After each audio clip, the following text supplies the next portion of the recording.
siempre, la verdadera, ha predicado 2000 años. Vemos que Él es el Evangelio que tiene el poder para que la gente lo reciba. O sea, Pablo sabía que estaba yendo a un contexto donde se burlaban de estas cosas, pero él se mantuvo fiel al castigo, algunos podrían decir. Acababan de burlarse de él, de rechazarlo en Grecia, y él se mantuvo fiel a predicar el mismo evangelio y lo recibieron en Corinto. Porque el evangelio de Dios tiene el poder de Dios, a pesar de ser locura para esta cultura. Y no solamente lo recibieron, sino que tiene el poder para hacer que la gente persevere en el evangelio, para que no se desanime a pesar de cualquier prueba, de cualquier dificultad. La gente perseveraba, y Pablo dice: ustedes perseveráis en él. Y también es el evangelio que tiene el poder para salvarlos, si es que, Pablo dice, no habéis creído en vano. Porque Pablo está diciendo que si no perseveran en este evangelio, si lo adulteran y al final terminan predicando otro evangelio, significa, es una prueba de que en realidad no es que perdieron la salvación, no es que ya no son salvos y antes sí eran salvos. Es una prueba de que nunca fueron salvos, ¿no? De que en realidad creyeron en vano, no que creyeron bien, correctamente, y después perdieron la fe. No, dice creyeron en vano. O sea, es una fe muerta, es una fe como la que tienen los demonios. Dice que creen en Dios y tiemblan, pero no es una fe que pone toda su voluntad en el evangelio.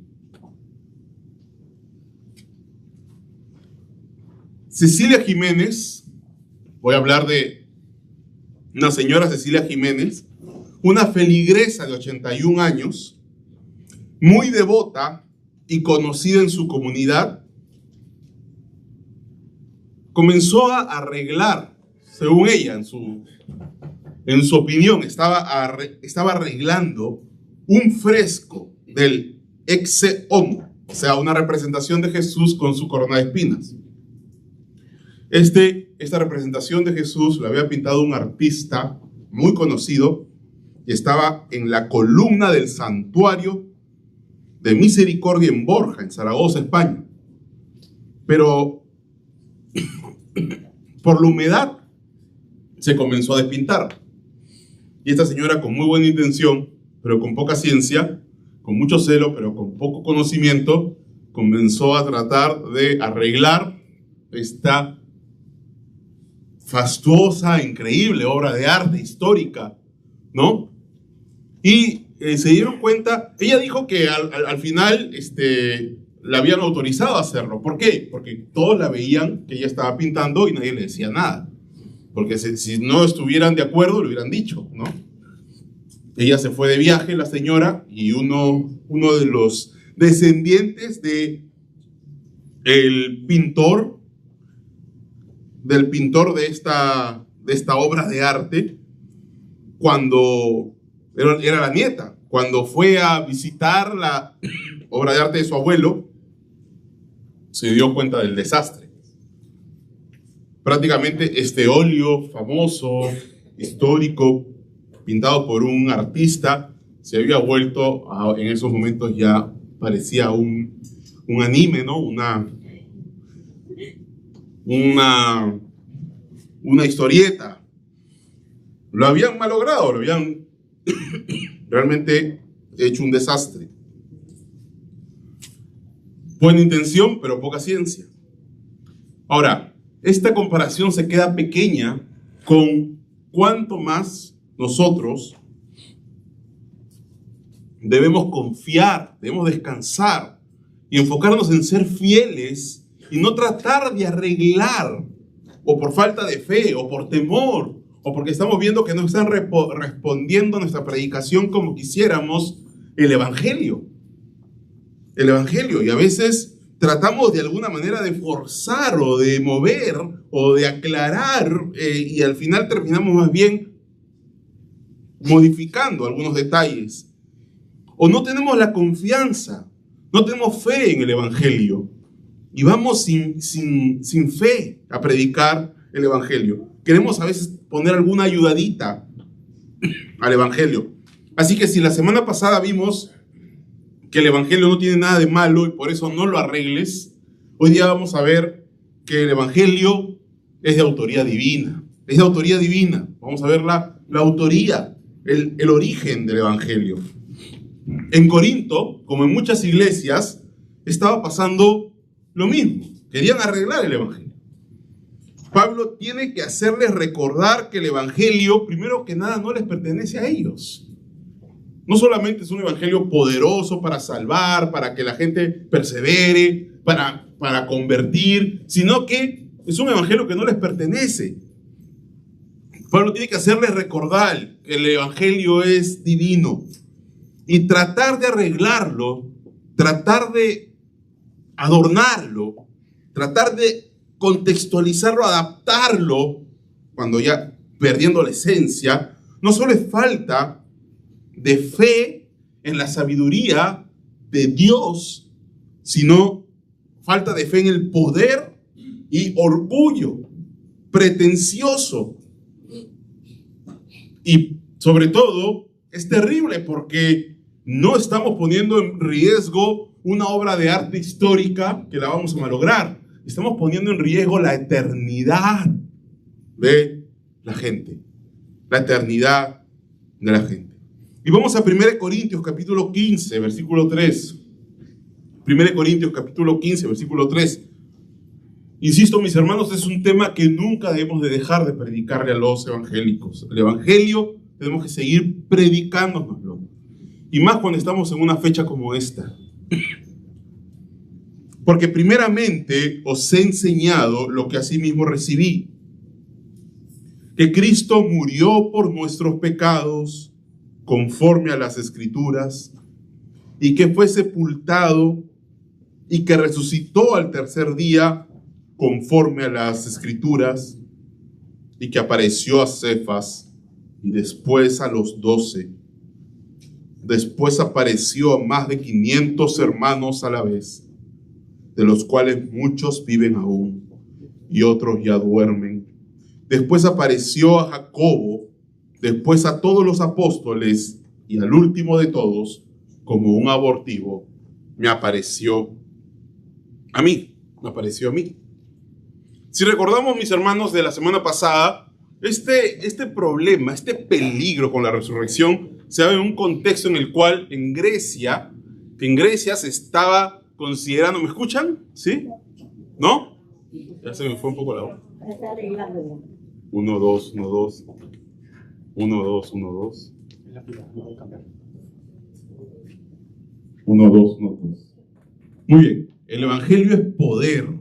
Si tú no predicas el evangelio, es como tratar de predicar con un micro sin pilas. Está planificado, ¿vale? ¿No es cierto? Para la ilustración. Era un ejemplo. Gracias, mi amor. ¿Puedes ayudar con esto?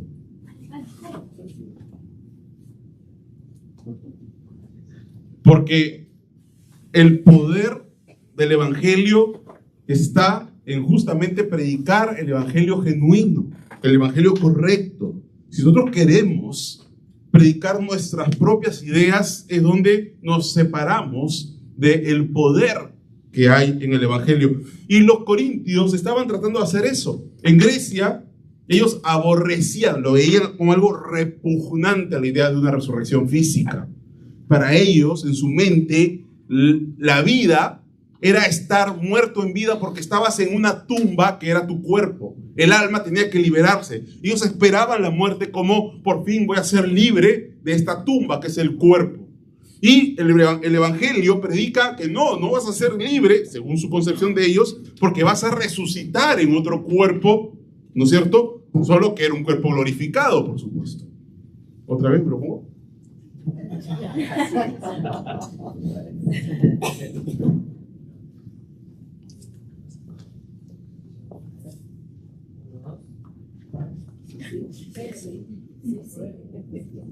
Un cuerpo. 1, 2. 1, 2, 3. Ahí está. El poder.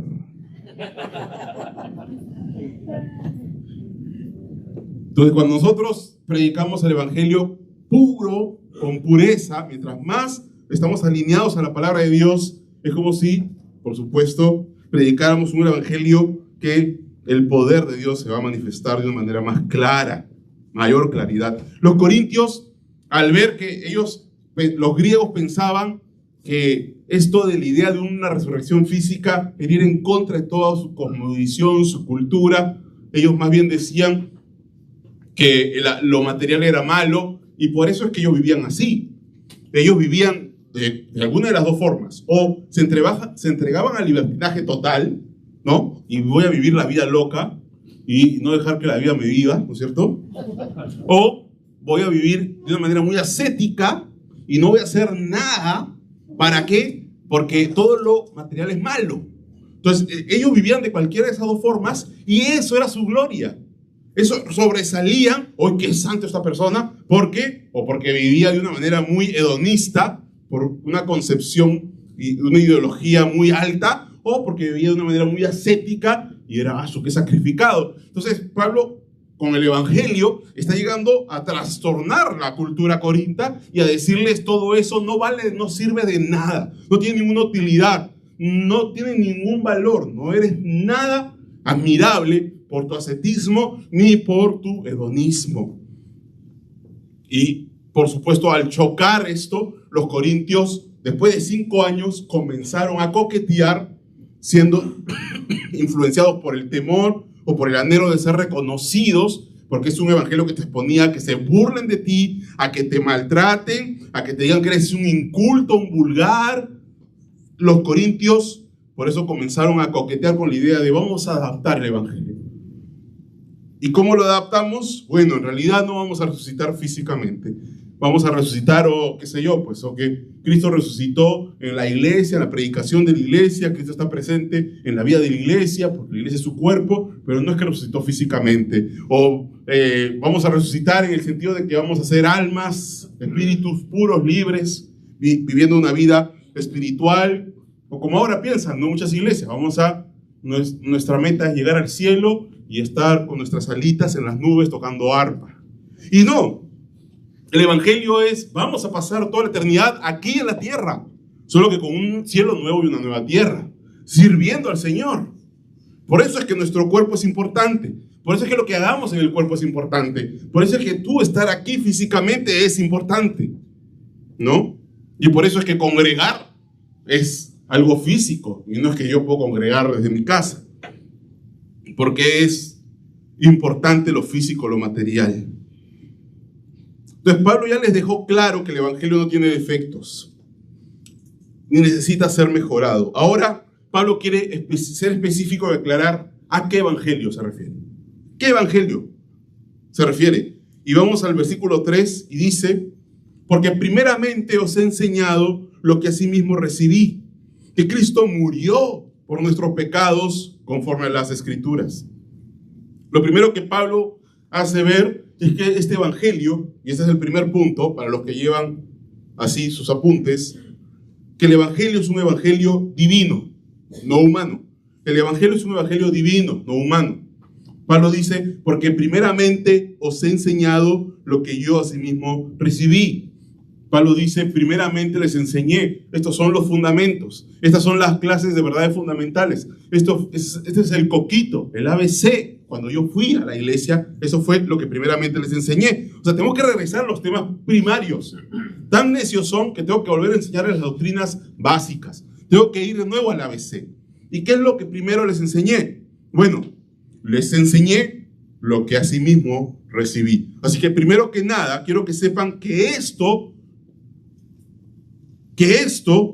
lo recibí. Esto viene de arriba. Esto viene por revelación. Este evangelio no es el evangelio que yo me inventé, no se lo inventó Pablo, no es el evangelio de una religión, no es de una ideología, no es de uno de esos filósofos como Platón, Aristóteles, o una mente encumbrada. Esto no es de una mente humana, esto no es de una institución, esto no es el evangelio ni de IBDL, ni es el evangelio de alguna denominación, ni de alguna iglesia. Este evangelio no viene de un pastor o de una personalidad muy reconocida atrás en el pasado, no fue ni algún teólogo famoso. Este evangelio viene de Dios.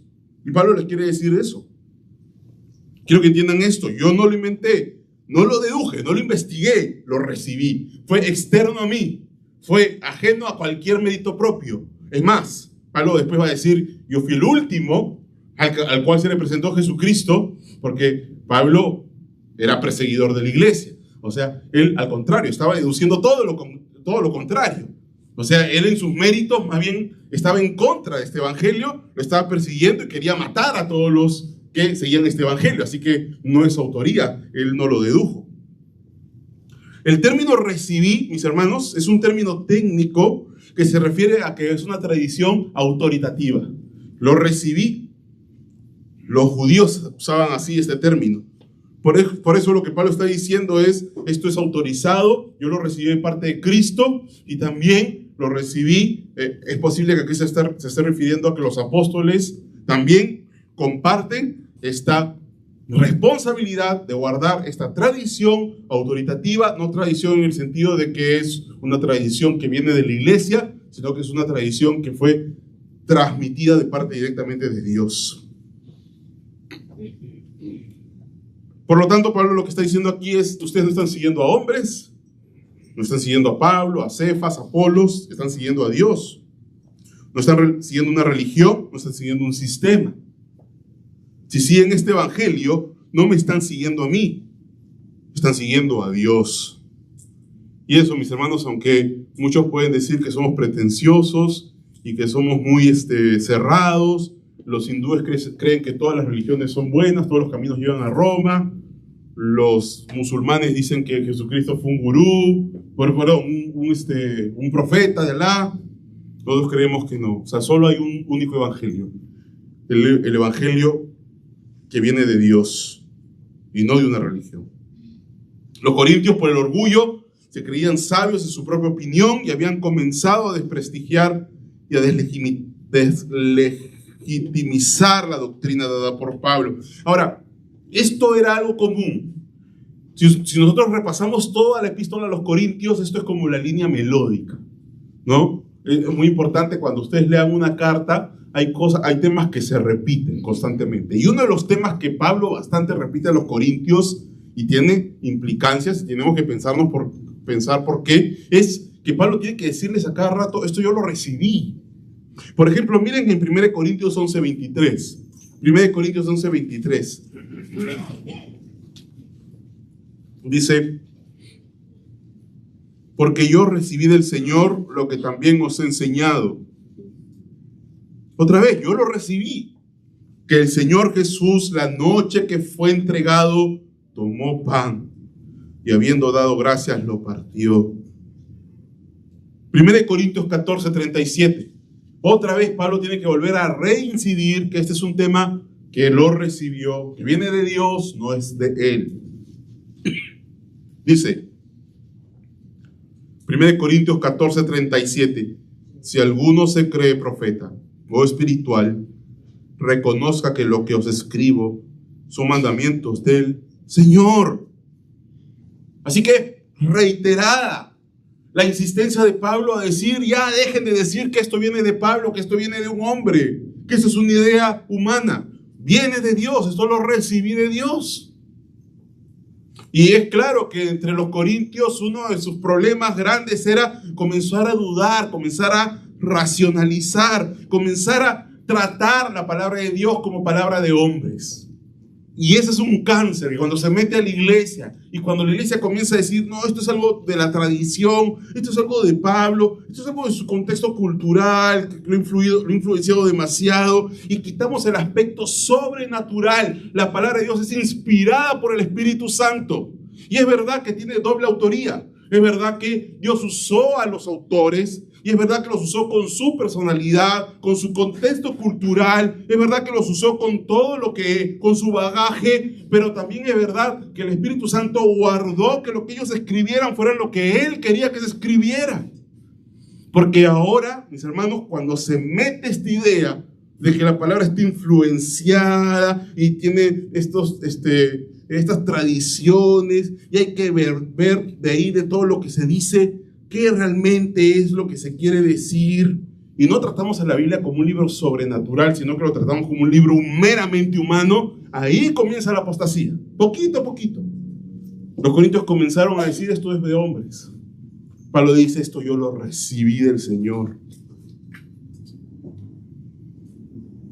El inicio de la apostasía. ¿Cuántas iglesias se comienzan a deslizar? Porque no tienen en cuenta que el Espíritu Santo guardó, protegió, cuidó, se encargó de que no se ponga en la Biblia nada que no quisiera que esté ahí. No solo están inspirados los conceptos, están inspiradas las palabras que se usaron. Cuidado con estar jugando a desautorizar el más mínimo detalle de la Biblia. Y Pablo tiene que reincidir: este evangelio es de autoría divina. No lo toquen, no lo pueden tocar porque no les pertenece. Denlo tal como está.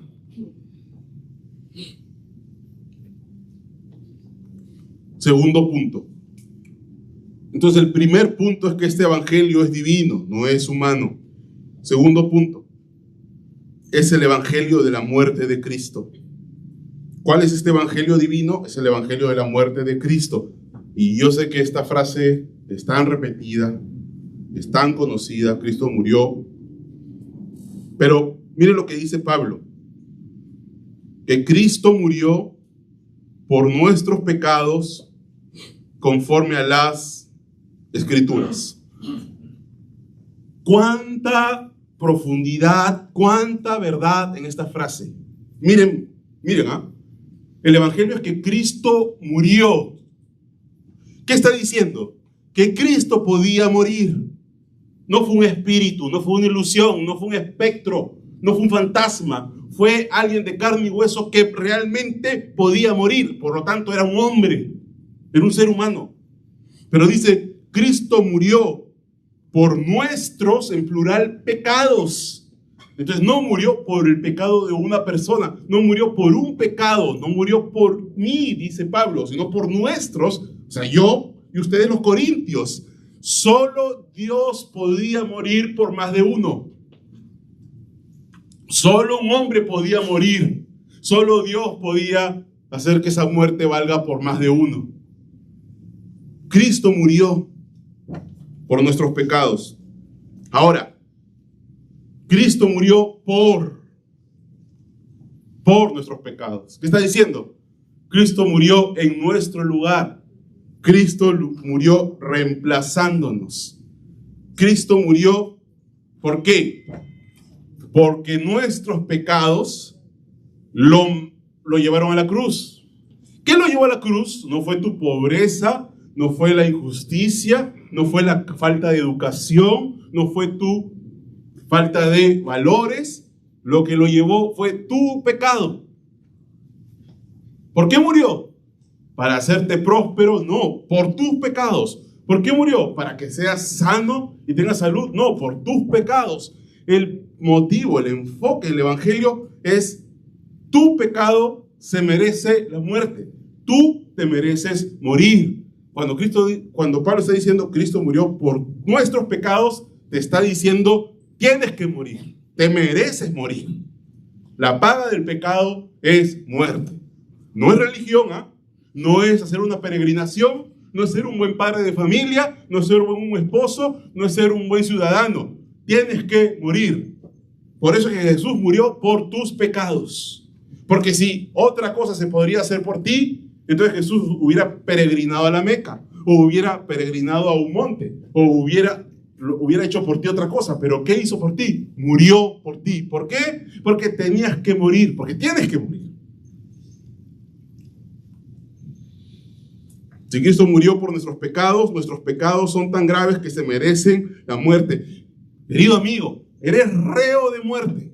Ya has sido sentenciado, ya has sido enjuiciado, ya has sido condenado. ¿Y cuál es la paga? La muerte. ¿Quién me juzgó?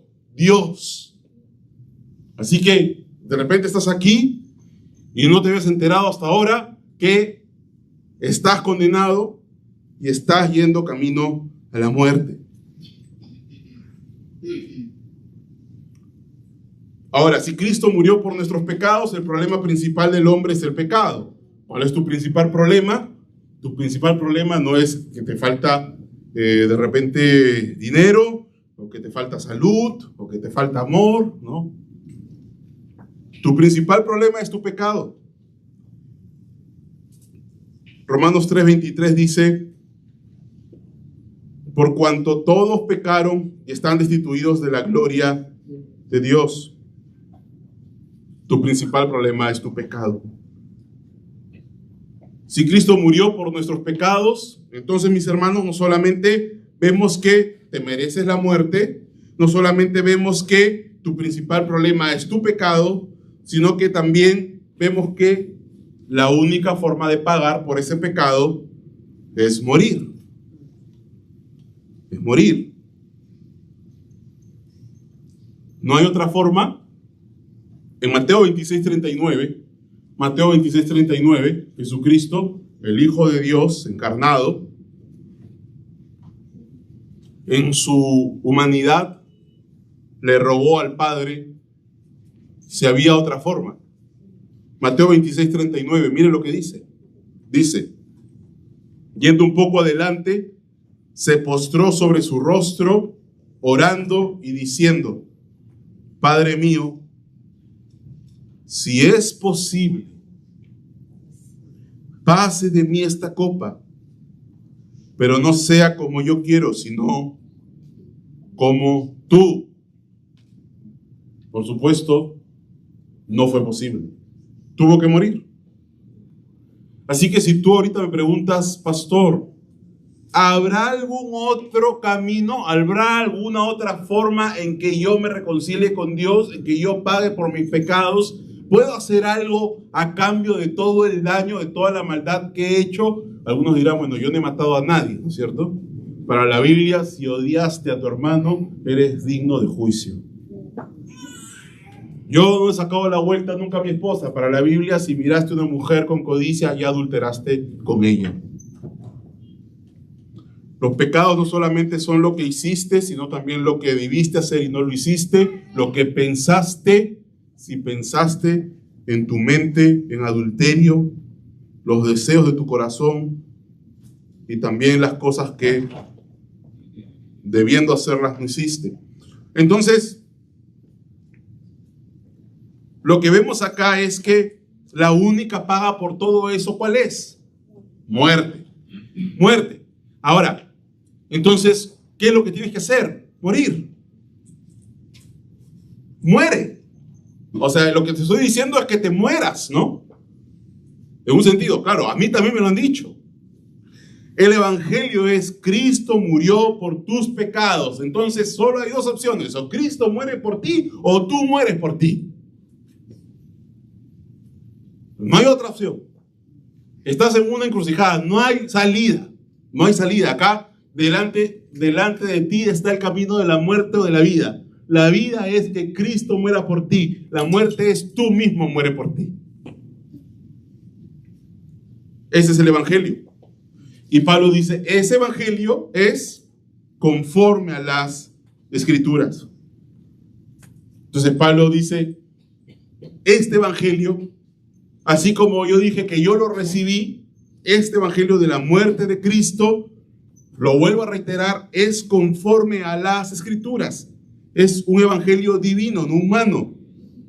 La principal prueba de que esto es verdadero es que esto ya estaba en el Antiguo Testamento. Cuando Pablo habla acá de Escrituras, en el contexto en el que estamos con los Corintios, se está refiriendo al Antiguo Testamento, porque el Nuevo Testamento todavía no estaba completamente escrito. ¿Dónde está esto? En todo el Antiguo Testamento. Todo el libro de Levíticos habla de los sacrificios expiatorios de un cordero que eran un anuncio, símbolo de que Cristo tenía que morir, por ejemplo, ¿no? Desde Génesis se dice a la mujer, ¿no? Cuando Satanás la tentó y pecaron Adán y Eva, desde ahí se dice que tú herirás en la cabeza, o tu linaje herirá a la serpiente en la cabeza y ella te herirá en el calcañar, en el talón. Entonces, desde ahí ya se está diciendo que iba a ser herido el descendiente de Eva.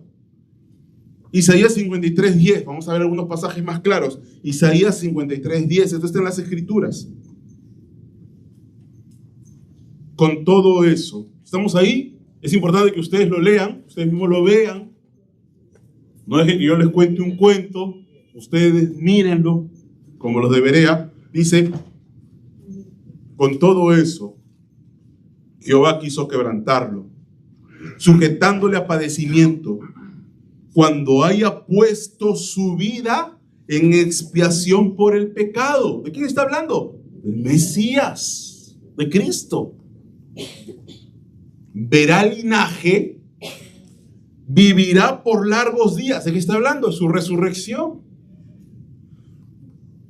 A ver, dos versículos más abajo, ahí mismo en Isaías 53, dice, por tanto, yo le daré parte con los grandes y con los fuertes repartirá despojos, por cuanto derramó su vida hasta la muerte y fue contado con los pecadores, habiendo él llevado el pecado de muchos y orado por los transgresores. Miren, dice, puesto su vida en expiación por el pecado, habiendo él llevado el pecado de muchos. Cristo murió por nuestros pecados conforme a las Escrituras. Muy claro.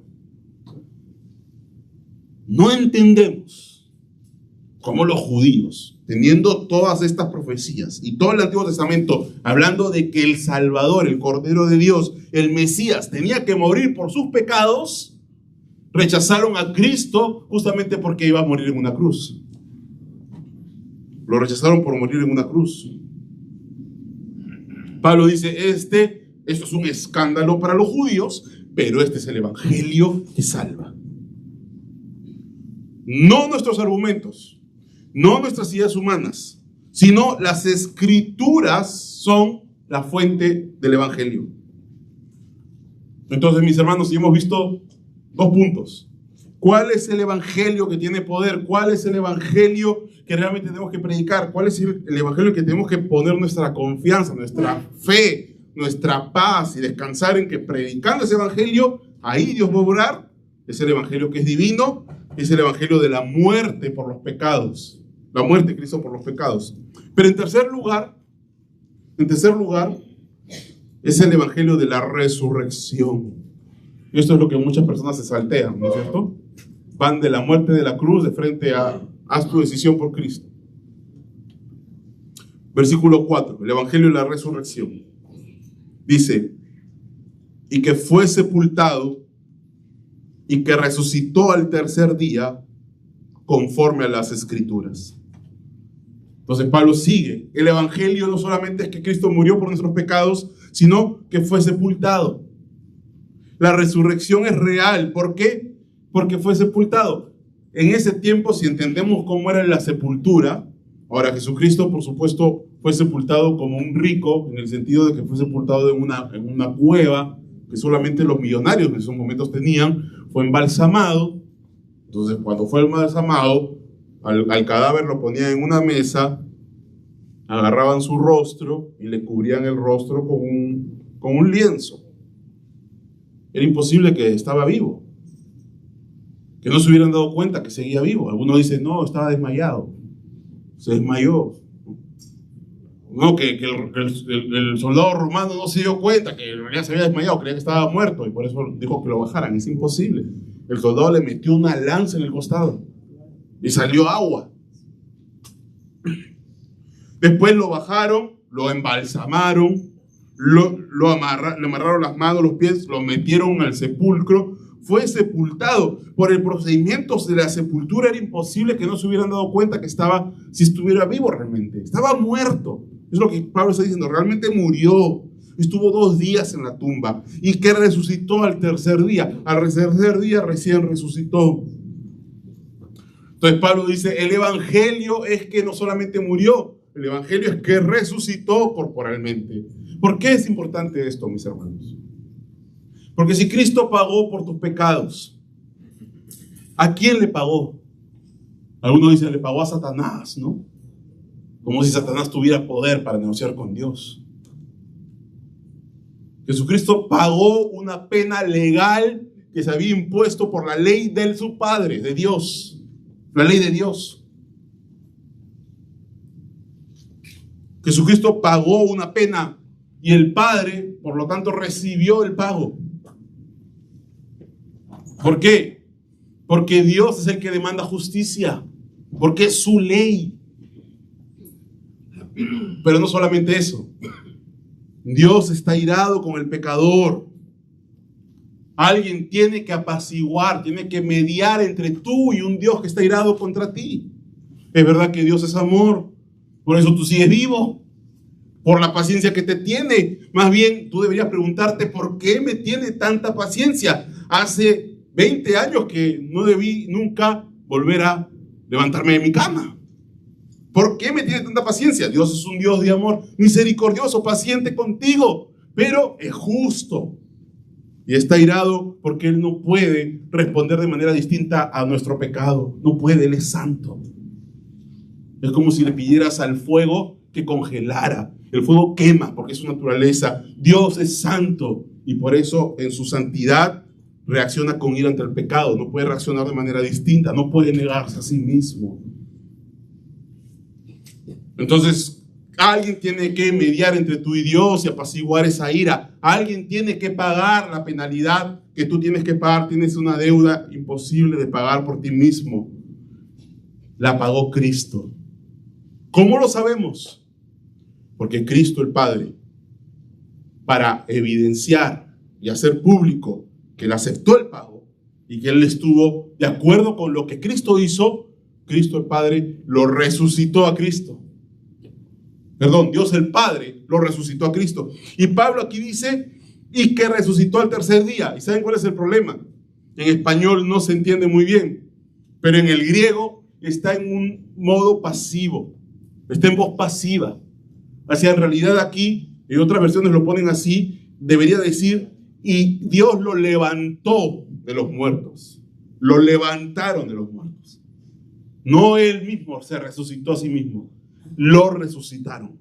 Y esto quiere decir que el Padre, entonces, con esta resurrección, estaba aprobando el pago, recibiendo el pago. Resucitó al tercer día. El Padre lo resucitó. La resurrección es la declaración de Dios el Padre de que Él aceptó el sacrificio de Cristo. Y vamos a Romanos capítulo 1, versículo 4. Romanos capítulo 1, versículo 4.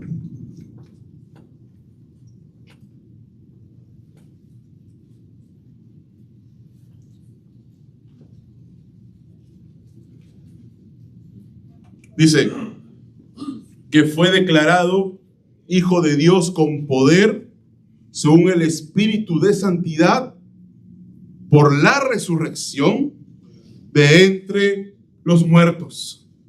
Por la resurrección es declarado Hijo de Dios con poder. Miren, imagina que tú le debes algo a alguien, ¿no? Tú le debes algo a alguien. Mira, ¿sabes qué? Lo choqué a tal hermano y hasta ahora no le pago la reparación. Yo tengo la culpa, yo le choqué, ¿no? Y un día te encuentro por ahí y le digo, oye, ¿le pagaste a tal hermano? Sí, ya le pagué, ya. ¿Estás seguro? Sí, a ver, voy a corroborar. ¿A quién le preguntarías tú? Al hermano, ¿no? A la víctima del choque, ¿no? Vas donde el hermano le dices, oye, ¿te pagó él? No, no me ha pagado nada, ¿no?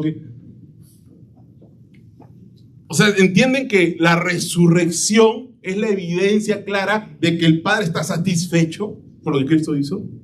De que el Padre realmente se satisfizo y le está diciendo, yo lo apruebo, estoy satisfecho, mi ira está satisfecha, mi ira realmente la acabé, la agoté con Cristo. Ya no tengo más ira, porque Cristo la recibió toda. Y ahora solo me queda misericordia para los que creen en este evangelio, por supuesto.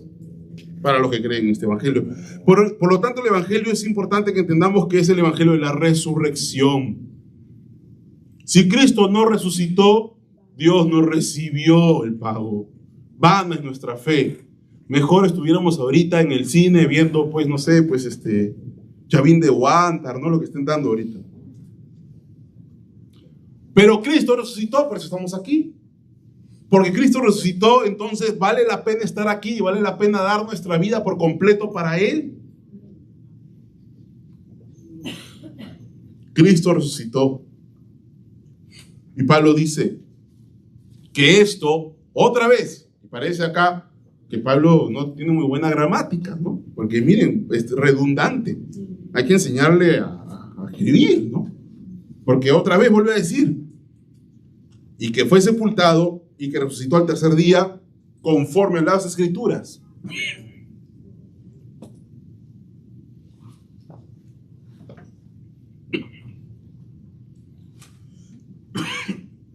Entonces parece que Pablo redunda, pero es que el punto principal de Pablo aquí es lo que más se repite. ¿Y qué es lo que más se repite? Este evangelio no es mi autoría. Este evangelio viene de Dios. No lo cambien, no lo modifiquen. Lucas 24, del 25 al 27. Lucas 24, 25 al 27. Lucas 24, del 25 al 27. Búsquenlo ustedes, léanlo.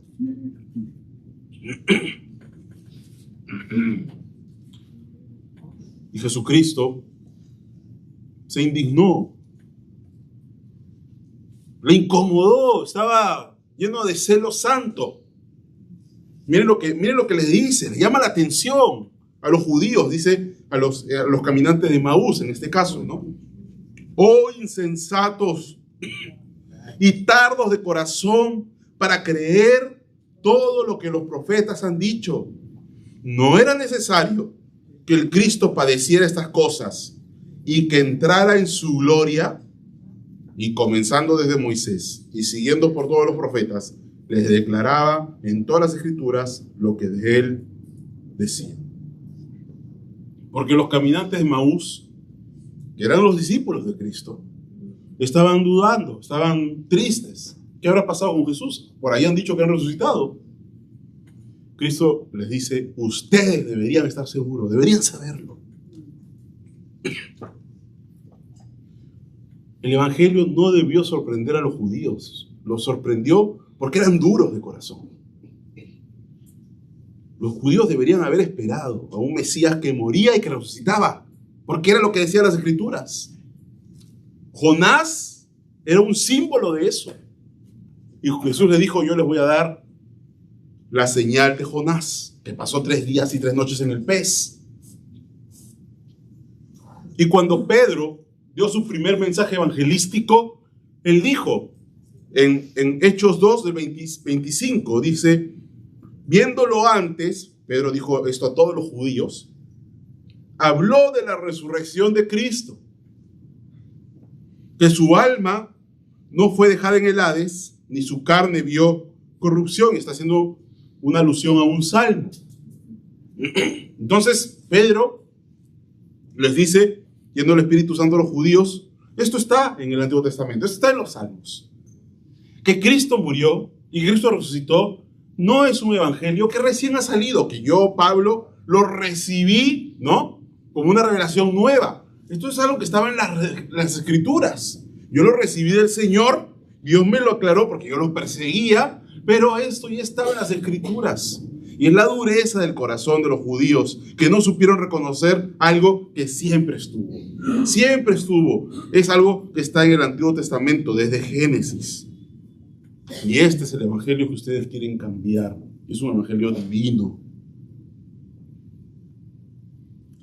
Por lo tanto, ningún judío que verdaderamente entendía las Escrituras debió haber rechazado a Cristo. Ninguno habría tenido problemas con que Cristo muriera y resucitara. En Lucas 18:31, dice, tomando Jesús a los 12, les dijo, he aquí subimos a Jerusalén y se cumplirán todas las cosas escritas por los profetas acerca del Hijo del Hombre. ¿Qué cosas?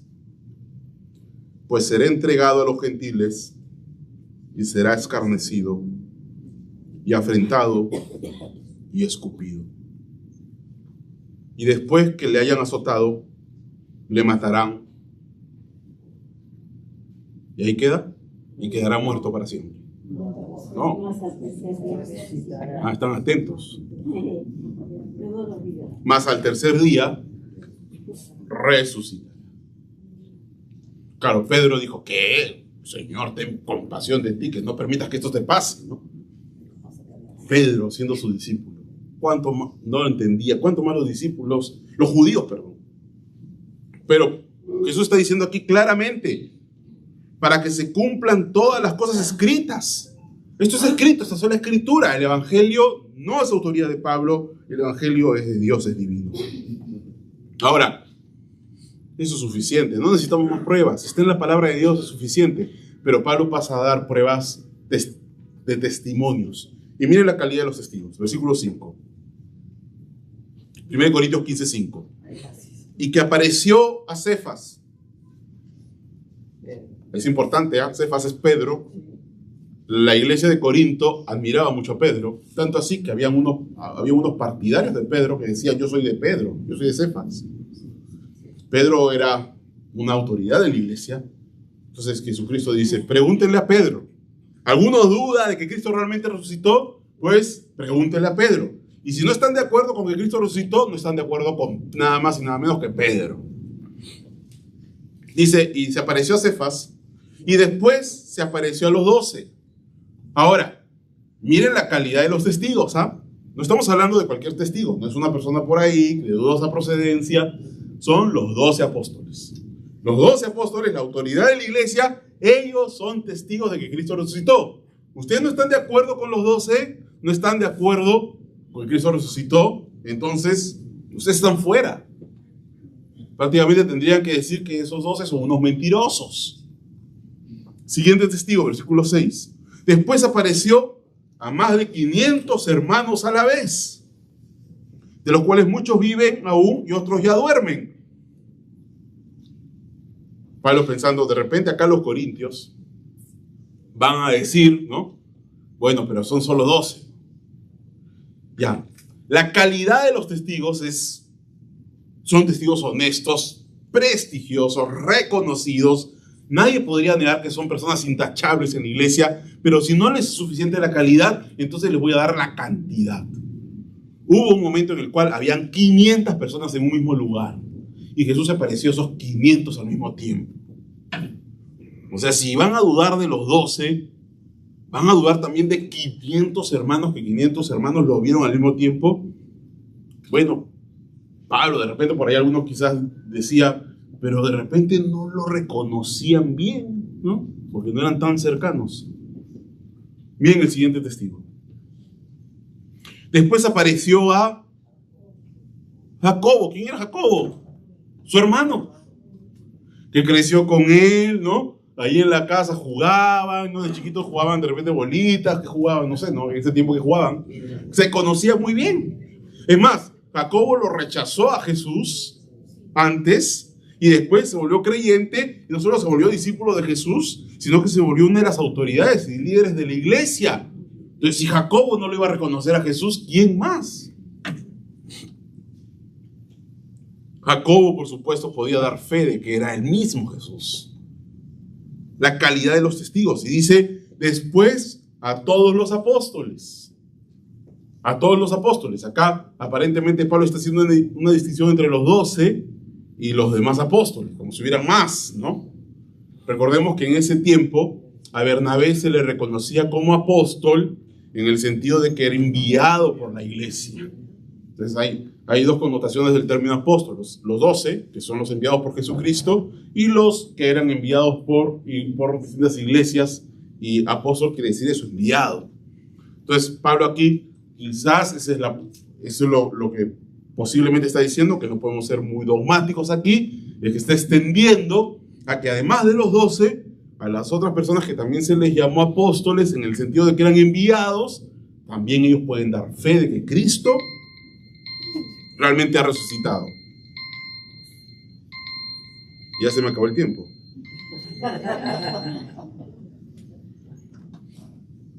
Y mis hermanos, Al final lo que Pablo está diciendo aquí es, si alguno duda de la resurrección o quiere poner en tela de juicio la resurrección, entonces tiene que poner en tela de juicio la calidad, la honestidad, el reconocimiento de todos estos hombres, estas personas. Corintios, si ustedes van a negar la resurrección, van a estar solos aquí.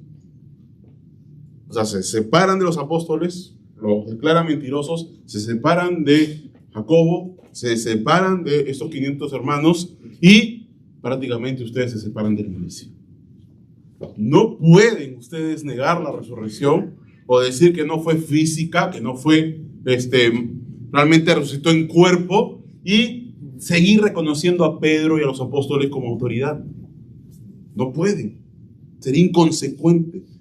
Por último, Pablo dice, después apareció a Jacobo, después a todos los apóstoles, y al último de todos, versículo 8, como un abortivo, me apareció a mí. Dice Pablo, ¿no? ¿Cómo se consideraba? Hay dos cosas que quiero acá resaltar de este versículo, mis hermanos. No hubieron, después de Pablo, más personas a quienes Cristo se le apareció. ¿Por qué? Porque Pablo dice que es el último de todos. Explícito, ¿no es cierto? Para ser apóstol tenías que ser encomendado en persona, en cuerpo presente, en persona por el mismo Señor Jesucristo, para ser un apóstol de Jesucristo.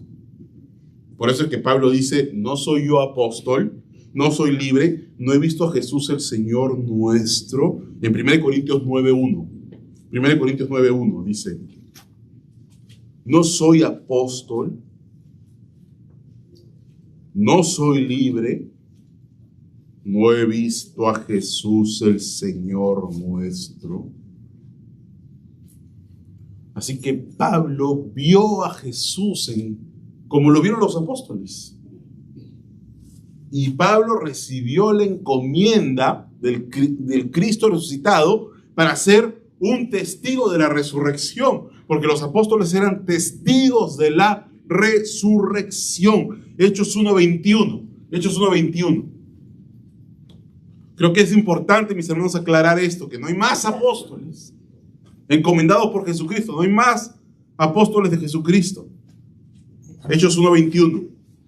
Es necesario, pues, que de estos hombres que han estado junto con nosotros todo el tiempo que el Señor Jesús entraba y salía entre nosotros, comenzando desde el bautismo de Juan hasta el día en que de entre nosotros fue recibido arriba, uno sea hecho testigo con nosotros de su resurrección. Están escogiendo al sucesor de Judas. ¿Para qué? Para ser testigos de su resurrección. Jesucristo resucitó. Y Pablo era testigo de su resurrección. ¿Por qué? Porque él había visto al Señor resucitado. Así que, mis hermanos, Pablo tenía las credenciales de los demás apóstoles. Por lo tanto, es el último de la aparición de Cristo. Sin embargo, no es exactamente igual a los otros apóstoles en la aparición de Cristo. ¿Por qué? Porque es como un abortivo. Hay una distinción. El aborto significa alguien que nace fuera del tiempo. Generalmente antes del tiempo, ¿no es cierto?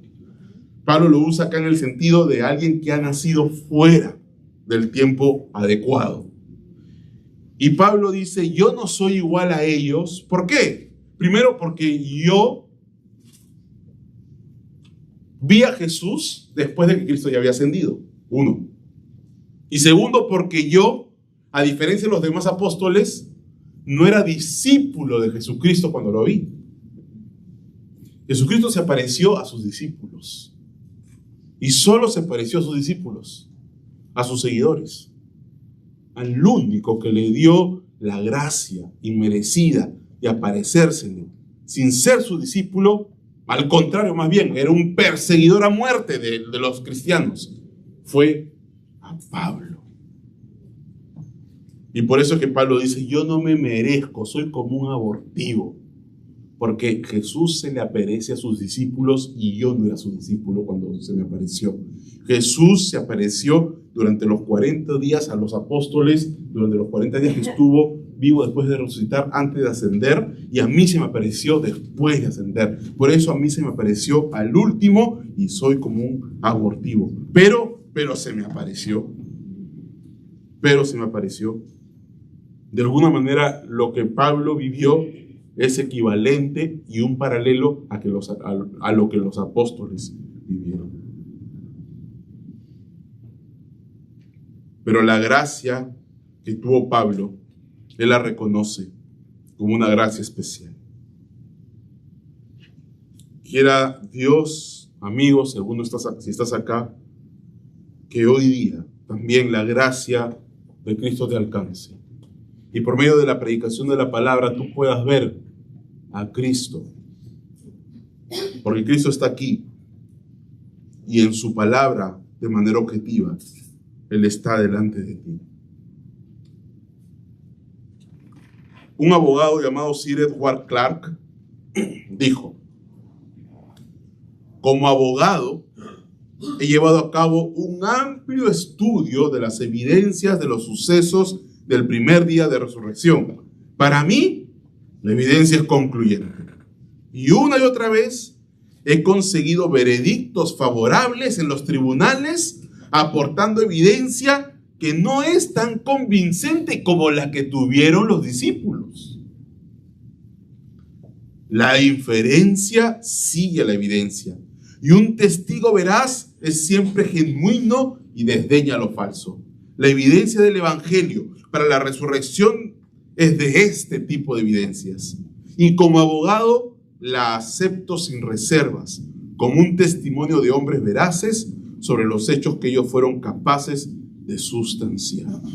Mis hermanos, estas personas no solamente declararon que Jesucristo resucitó, dieron sus vidas por testificar de esa resurrección. Dieron sus vidas. Porque para ellos era completamente verdad. Y estaban completamente convencidos de que Jesucristo realmente había resucitado. Mis hermanos, prediquemos este evangelio. No tengamos temor, no tengamos dudas. Que sepamos que si nos rechazan, no es por culpa del evangelio que predicamos. Es porque el terreno no está preparado o no es fértil. Prediquemos y no temamos y no dudemos. Y cuando nos asalten las dudas y los temores, y cuando veamos que la gente no responda, entonces volvamos a recordar que este es el evangelio de Dios. Su autoría es divina. Y por lo tanto es el único evangelio que verdaderamente vale la pena predicar. No nos amilanemos por los resultados. No dependamos del éxito. Dependamos de la convicción de que este es el evangelio. Los resultados son de Dios. ¿Cuántas veces necesitamos volver a este evangelio y cobrar ánimo y fuerzas y decir, esto voy a predicar? No importa si responden o no responden. Porque yo sé que este es el evangelio que es divino, que es el de la muerte de Cristo por nuestros pecados y que es el de la resurrección. Una resurrección acreditada y respaldada por cientos de testigos. Vamos a orar para terminar. Padre Santo, sabemos, Señor, que este tema lo hemos escuchado tantas veces, pero lo necesitamos porque no vivimos para el evangelio, porque no morimos por el evangelio, porque no estamos apasionados por el evangelio, porque no estamos poniendo toda nuestra confianza, nuestra fe en este evangelio. Y muchas veces, Señor, nuestra vida no refleja que realmente este evangelio es divino, que realmente este evangelio es el de la muerte por nuestros pecados y el de la resurrección para nuestra vindicación. Yo te pido que si alguno aquí ha escuchado este evangelio, que entienda claramente y salga de aquí con la claridad de que el evangelio es Cristo muerto por mis pecados. Si yo realmente reconozco que mis pecados merecen la cruz y pongo mi fe en esa muerte de Cristo en la cruz. Y que Cristo resucitó para mostrarme que el poder de Dios es el que me va a levantar del estado de mortandad y me va a dar poder para vivir una vida de santidad en Él. Te lo pedimos en el nombre de Jesús. Amén.